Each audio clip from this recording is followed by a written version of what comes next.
যাদবপুরে ছাত্রী মৃত্যুর ঘটনায় শতপ্রণোদিত পদক্ষেপ জাতীয় মহিলা কমিশনের। কলকাতার সিপিকে কমিশনের চেয়ারপারসনের চিঠি। পড়ুয়াদের সুরক্ষায় বিশ্ববিদ্যালয় কর্তৃপক্ষের ভূমিকা কি তা খতিয়ে দেখতে নির্দেশ। কি পদক্ষেপ নেওয়া হচ্ছে জানাতে হবে ছাত্রীর পরিবারকে। যদি গাফিলতি দেখা যায় কঠোর ব্যবস্থা নিতে হবে এমনটাও নির্দেশ। 3 দিনের মধ্যে এনসিডব্লিউকে অ্যাকশন টেকেন রিপোর্ট জমা দিতে হবে কলকাতা সিপিকে। আর এ নিয়ে আপনাদের শোনাবো রাজনৈতিক মত।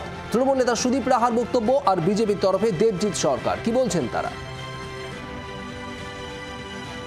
বারে বারে সিসি ক্যামেরা লাগানোর জন্য বলা হয়েছে। ছাত্রছাত্রীদের তথাকথিত নেতারা যারা কিনা ওখানে মাদকের ড্রাগ পেডলিং এর সঙ্গে সরাসরি ভাবে যুক্ত, তারা এই নিয়ে আন্দোলন করেছে। হোক কলরব, হোক চুমু, হোক এইসব বলে জিনিসগুলোকে ধামাচাপা দিয়ে আর অদ্ভুত অদ্ভুত সব যুক্তির অবতারণা করা, এটা ঠিক নয়।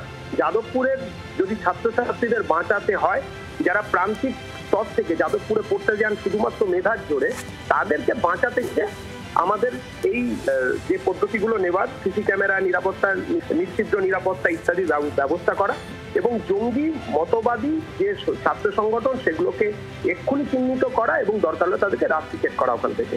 এছাড়া আর উপায় নেই।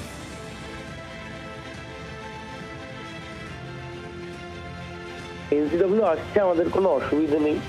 প্রশাসন অত্যন্ত তৎপরতার সঙ্গে ব্যবস্থা নিচ্ছে।